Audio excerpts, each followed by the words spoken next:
जय श्री राम दोस्तों, कैसे हैं आप सब। आई होप आप सब बहुत अच्छे होंगे और मैं भी बहुत अच्छी हूँ। तो आप यहाँ देख रहे हो ना कि आज मैंने कितना सारा आम लिया हुआ है। तो ये सारा आम ना हमारे पेड़ का है, जो कि बीन बीन के ला रहे हैं मम्मी और ये। तो यहाँ पे मैंने थोड़े आम जो आए थे उनको लेके पानी में भिगो दिया था। उसके बाद मैं आ गई छत पे। मेरा हो गया पति देव से झगड़ा। तो मेरे को गुस्सा लगी तो मैंने देखो यहाँ से ईंट उठा ली थी कि आज तो मैं छत से फेंकूंगी। पर मैं फेंकने जा रही थी तो नीचे पापा जी आ गए। और पापा जी आ गए तो बस नहीं फेंक सकी। फिर उसके बाद मैंने फेंका। मैं पापा जी हट जाएंगे उसके बाद फेंकूंगी। तो यहाँ पे मैं वेट कर रही थी कि पापा अंदर जाए तो मैं फेंकूँ। तो यहाँ पे देखो मैंने ईंटें फेंकना शुरू कर दिया और देखना एक के बाद एक के बाद एक। यहाँ पे जितनी ईंट रखी हुई ना मैंने सारा ही नीचे फेंक दिया गुस्से में। क्योंकि मेरा बात कोई नहीं सुनता तो मुझे बहुत गुस्सा लग जाता है। जी ऐसा कुछ नहीं है, मैं बस ऐसे ही ईंटें फेंक रही हूँ क्योंकि नीचे काम है और पतिदेव सुन नहीं रहे थे। बोल रहे थे ईंटें नहीं है नहीं है। तो इस बात से लेकर के मैं जितने छत पे थे ईंटें सब मैंने फेंक दिया कि लो इतनी सारी ईंटें, इतने में तो काम हो जाएगा। तो यहाँ पे देखो मैं एक के बाद एक सारी ईंटें फेंक चुकी हूँ। जितनी भी थी यहाँ पे सब फेंक दिया मैंने। और इनको देखो, आप अगर देख पाओगे ना थोड़ा जूम करने के बाद तो ये देखो पेड़ के नीचे आम है, आम का पेड़ है वहाँ पर। नीम के बाद वहाँ पे बहुत बड़ा आम का पेड़ है। तो वहाँ से ये आम बीनते हुए जब भी हवा चल रही है, और आज काफ़ी हवा चल रही थी, तो जब भी हवा चल रही थी बस ये फटाक करके पहुँच जा रहे थे आम बीनने के लिए। तो आज समथिंग समथिंग मेरे घर पे 2 से 2.5 किलो आम आ चुका था। तो यहाँ पे मैं सारी ईंटें फेंक रही थी और दिखा भी रही हूँ, बुला भी रही हूँ कि देखो मैंने सारी फेंक दी है। लेकिन ये नहीं, आम के आगे सुन ही नहीं रहे थे। तो यहाँ देखो काफ़ी घर से काफ़ी दूर, मतलब थोड़ा दूर है पेड़, और यहाँ देखो ये आम लेके आ रहे हैं। और उतने में पट्ट करके आवाज़ आई, देखा आपने कैसे मुड़ गए कि फिर से गिर गया हो। और ये वापस अब जाएंगे आम लेने के लिए। जो लेके आ रहे थे उसे भी घर पे नहीं दिया इन्होंने। ये वापस आम लेने चले गए। और मुझे इन लोग को देख के बहुत हंसी आ रही थी कि मतलब यही नहीं, इनको तो सिर्फ मैंने रिकॉर्ड किया, इनके अलावा बहुत सारे लोग थे जो मतलब ये लेके आते थे, उसके बाद चाचा जी लेने जाते थे, फिर चाची जी। इस तरह कर करके सभी लोग बार बार उस पेड़ के नीचे आए। तो और आप हवा देख सकते हो, काफ़ी तेज़ हवा थी आज सुबह। इस वजह से जितने पके हुए आम थे सारे गिरे जा रहे थे। यहाँ देखो कैसे भी बोल बाल के मैं इनको बोली कि बस करो हो गया। तो यहाँ देखो आम से मुझे मारने को बोल रहे हैं कि आम से फेंको, पकड़ो यहीं से खाओ, ऐसा बोल रहे थे। तो यहाँ पे मैंने बोला देखो यहाँ पे मैंने फेंक दिया। और पापा भी पूछ रहे हैं कि ईंटें क्यों फेंक रही है, इस तरह से पूछ रहे थे पापा। और यहाँ पे देखो मैं आगे फटाफट से नीचे की लाओ भाई जो भी है लाओ दो। और यहाँ पे देखो टोकरी और फुल हो गई, और ये कम समथिंग 2.5 किलो तो होगा ही। तो यहाँ पे सारे आम इकट्ठा कर लिए थे मैंने। और शिवा भाई तो मिट्टी खेल रहे हैं, इनको तो और भी काम है नहीं कोई। तो खाए में, और उसके बाद मैं आ गई यहाँ किचन में देखिए।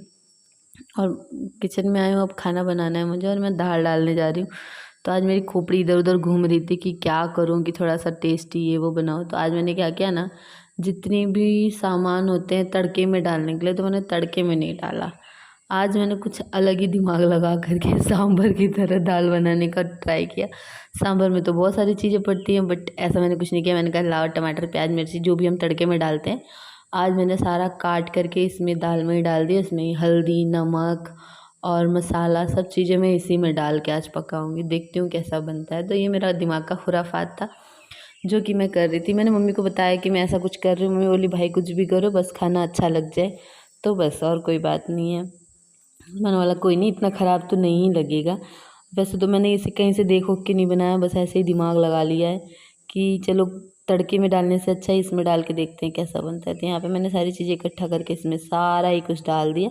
बचा था तेल डालने को तो भूल रही थी, मैं याद आया तो मैंने लाओ तेल भी डाल देते। इसमें तेल डाल के अब मैं इसका ढक्कन लगा के कुकर को रख दूँगी गैस पे अच्छे से पकने के लिए। तो यहाँ पे मैंने रख दिया है स्लो आंच पे इसको पकने के लिए।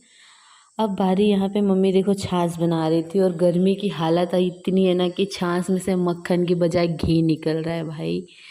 आप समझ ही सकते हो गर्मी का लेवल कहाँ तक जा चुका है। तो मम्मी बना तो रही है पर बोल रही देखो मक्खन नहीं निकल रहा है घी निकल रहा है। तो ना कोई नहीं, जो निकल रहा है निकाल दो। उसके बाद मैं आई कि वापस सब्ज़ी बनाने के लिए। तो आज सब्ज़ी में भी मैंने आलू और प्याज का भुजिया बनाने का सोचा कि लाओ आज वो बनाती हूँ। आज मैं कुछ अलग ही अलग करने का ट्राई कर रही थी कि देखती हूँ कैसे क्या होता है, कि खाने में कैसा लगता है। तो बस इसीलिए सारी चीज़ें मैंने देखो इसमें भी आज ना लंबे लंबे मिर्च काट के डाल रही थी, जहाँ भी डाल रही थी सब जगह लंबे लंबे मिर्च काट के डाल रही थी। तो यहाँ पे प्याज मैंने डाल दिया, हल्का सा भुनने के बाद मैं इसमें आलू डाल दी, क्योंकि प्याज और आलू की भुजिया है तो प्याज जल्दी नहीं चाहिए ना। तो यहाँ पे मैंने डाल के मिक्स कर दिया। मिक्स करने के बाद अब मैं खाना बनाने के आगे भी मुझे बनाना ही है, सारा कुछ बनाना था तो मैंने फटाफट से इसको बना लिया। और आप यहाँ देख सकते हो खाना पक गया। देखा कितना जल्दी होता है मेरा काम। और अब गर्मी की हालत देख रहे हो भाई, रोटी पोने में ना तो हालत ख़राब हो जा रही है रोटियां बनाने में। तो उसके बाद मैंने यहाँ देखो पापा के लिए खाना भी निकाल दिया है, जिसमें चावल रोटी सब्ज़ी और दाल है। और यहाँ पे देखो मैंने ना पापा को दूध भी दिया हुआ है थोड़ा सा। तो पापा, और ये मम्मी की थाली है, सॉरी पापा की तो जा चुकी थी, मम्मी की थाली है जिसमें छाछ है खाने के लिए। उसके बाद मैं अपना काम करूँगी, जैसे कि किचन साफ़ करना है, बर्तन धोना है, वही जो होता है हम लोगों की ज़िंदगी में यार। शादीशुदा शादी के बाद तो यही सब रह जाता है। तो बस यहाँ पे देखो चुटकी बजाते ही सारा काम इधर भी मैंने कर लिया। सारा काम करने के बाद अब मैं जा रही हूँ नहाने, क्योंकि मैंने नहाया नहीं था आज, ये गर्मी बहुत थी। तो मैंने सोचा थोड़ा सा कुछ अटरम पटरम अपने साथ करूँगी। तो यहाँ पे मैंने बेसन वेसन ले लिया था, कहीं से देखा था, कहीं से क्या यूट्यूब से देखा था। तो वो सब लगा के नहा धोआ के मैं आगे खाना खाने वापस, क्योंकि भूख भी लग चुकी थी, टाइम बहुत हो गया था। तो मैंने अपना और अपने पतिदेव का खाना निकाल लिया था। और मैं अपने खाने में ऐसे ही थाली में ले लेती हूँ, बार बार कौन जूठा करेगा बर्तन। और गर्मी देखिए, मैं नहाने के बाद भी नहीं लगूंगी कि मैंने नहाया है। तो चलिए खाइए पिए एंजॉय कीजिए, बाय गाइस।